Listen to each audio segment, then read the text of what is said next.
ಅದಕ್ಕೋಸ್ಕರ ಭೂಮಿ ಹೇಗೆ ಸ್ಟಾರ್ಟ್ ಆಯಿತು ಮತ್ತು ಹೇಗೆ ಸರ್ವನಾಶ ಆಯಿತು billion years back step by step ಹೇಳ್ತೀನಿ. ಸ್ಟಾರ್ಟಿಂಗಲ್ಲಿ ಬೆಟ್ಟ ವಾಲ್ಕೆನೋ ಎಲ್ಲ ಬಂತು, ಆಮೇಲೆ ಅದರಿಂದ ಬೆಟ್ಟ ಗುಡ್ಡಗಳು ಬಂತು ಸ್ಟಾರ್ಟ್ ಆಯಿತು. ಎಷ್ಟೋ ವರ್ಷ ಆದಮೇಲೆ ಮಳೆ ಬರೋದು ಸ್ಟಾರ್ಟ್ ಆಯಿತು. ಆಮೇಲೆ ಎಲ್ಲ ಲಾವಾ ಆಬ್ಸಿಡಿಯನ್ ಆಯಿತು. ವಾಲ್ಕೆನೋ ಎಲ್ಲ ಕೆಳಗೆ ಹೋಗಿ ಭೂಮಿ ಮೇಲೆ ಎಲ್ಲ ನೀರು ಬಂತು. ಸಮುದ್ರದ ಒಳಗೆ ಆಬ್ಸಿಡಿಯನ್ ಎಲ್ಲ ಪ್ರೆಷರ್ ಜಾಸ್ತಿ ಆಯಿತು. ಆಮೇಲೆ ಐಸ್ ಮೌಂಟೇನ್ಸ್ ಎಲ್ಲ ಸ್ಟಾರ್ಟ್ ಆಯಿತು. ಆಮೇಲೆ ಮಿಲಿಯನ್ ಇಯರ್ಸ್ ಬ್ಯಾಕ್ ಭೂಮಿ ಮೇಲೆ ಎಲ್ಲ ಗ್ರೀನರಿ ಸ್ಟಾರ್ಟ್ ಆಯಿತು. ಆಮೇಲೆ ಎಲ್ಲ ಭೂಮಿ ಜಂಗಲಿಂದ ಕವರ್ ಆಗಿ ಡೈನೋಸಾರ್ ಸೃಷ್ಟಿ ಆಯಿತು. ನೆಕ್ಸ್ಟ್ 1000 ಇಯರ್ಸ್ ಆದಮೇಲೆ ವಾಟರ್ ಡೈನೋಸಾರ್ ಎಲ್ಲ ಹೋಗಿ ಟೀರೆಕ್ಸ್ ಡೈನೋಸಾರ್ ಬಂತು.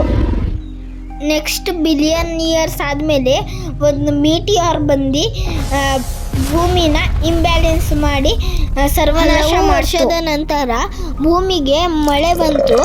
ಆಮೇಲೆ ಗ್ರೀನರಿ ಸ್ಟಾರ್ಟ್ ಆಗಿ ಇನ್ಸೆಕ್ಟ್ಸ್ ಎಲ್ಲ ಬಂದು ಹಾಗೂ ಮಂಗಗಳು ಉತ್ಪತ್ತಿ ಆದವು.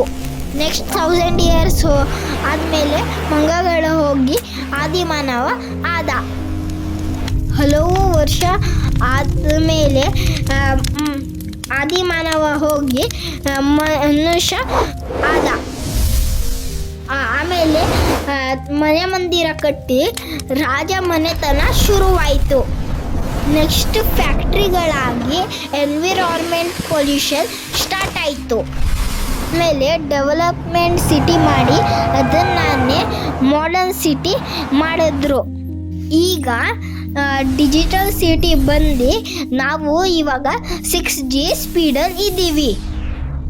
ಇವಾಗ 5G 6G ಸ್ಪೀಡಲ್ಲಿ ಹೋಗಿ ಚಂದ್ರದಲ್ಲಿ ಮನೆ ಕಟ್ಟೋಕ್ಕೆ ಪ್ಲ್ಯಾನ್ ಮಾಡಿದ್ದೀವಿ. ಮತ್ತು ಭೂಮಿ ಸರ್ವನಾಶ ಆಗಿ ರೀಸೈಕಲ್ ಆಗೋದ್ರಲ್ಲಿ ಅನುಮಾನನೇ ಇಲ್ಲ.